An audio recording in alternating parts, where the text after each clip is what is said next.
ഒറിജിനലായിരിക്കും.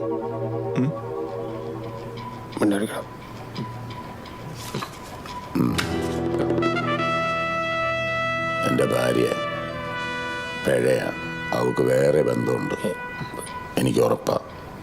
പക്ഷേ എൻ്റെ കയ്യിൽ തെളിവില്ല. അതാ നിങ്ങളുടെ പണി. ഇതാ എൻ്റെ ഭാര്യ ഓമന. ഞങ്ങൾക്കറിയാം. എങ്ങനെ അറിയാം? മേനോൻ സാറ് പറഞ്ഞിട്ട് ഈ ഫേസ്ബുക്കിലൊന്നും നോക്കിയായിരുന്നു. ഓഹോ, അവള് ഫേസ്ബുക്കിലുണ്ടല്ലേ?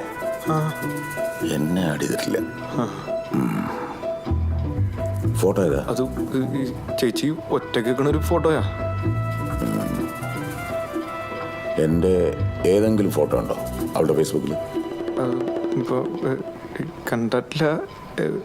ഇല്ല, സാറിൻ്റെ ഫോട്ടോ ഇല്ല സാർ.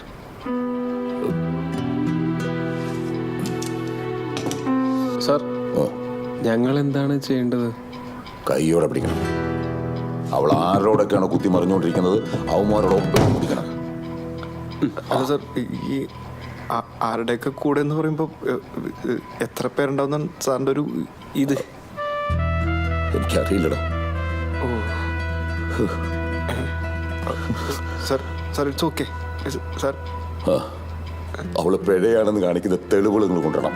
നിങ്ങൾ ഫോട്ടോ എടുത്തോ, കോൾ ടാപ്പ് ചെയ്തോ, മെസ്സേജ്, വാട്സാപ്പ്, ഫേസ്ബുക്ക്, എന്ത് കുന്തമായാലും വേണ്ടില്ല, തെളിയിക്കണം. സാർ, എന്നാ പിന്നെ ഡിവോഴ്സ് ചെയ്തൂടെ? ഡിവോഴ്സ് ഞാൻ ചെയ്യും. പക്ഷെ അതിനു മുമ്പ് നിങ്ങൾ കൊണ്ടുവരുന്ന തെളിവുകൾ അവളുടെ മുമ്പിലേക്ക് വലിച്ചെറിഞ്ഞിരിക്കുന്ന ആര് വർത്താനം പറയണം. ഞാൻ അവർ ഉണ്ടാക്കണമെന്ന് മനസ്സിലാക്കി കൊടുക്കട്ടെ. എന്നിട്ട് 10 പൈസ കോമ്പൻസേഷൻ നടത്തലെന്ന് പറയണം. സാറിനാരെങ്കിലും സംശയമുണ്ടോ? അങ്ങനെ ഇന്നയാളൊന്നുമില്ല. അവളുടെ ജോലിക്കാരെ എല്ലാവരും എനിക്ക് സംശയം. നിങ്ങൾക്കറിയോ, എനിക്ക് അവളോട് മുടിഞ്ഞ പ്രേമമായിരുന്നു. കുറെ ചെറ്റകളി കളിച്ചിട്ടാണ് ഞാൻ അവളെ കെട്ടിയത്. അല്ല, സ്നേഹം കൊണ്ടായിരുന്നു. All is fair in love and war എന്നല്ലേ? എന്നിട്ട്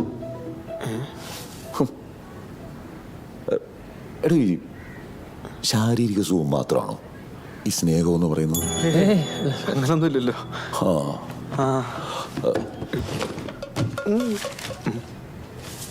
എന്നാ ഇതിനകത്ത് പൈസ ഉണ്ട്, എത്ര ചെടുത്തു. ഞാൻ ഭയങ്കര റിച്ചാ, ഇനിയും തരാം. പക്ഷേ കാര്യം നടക്കണം. കേട്ടല്ലോ?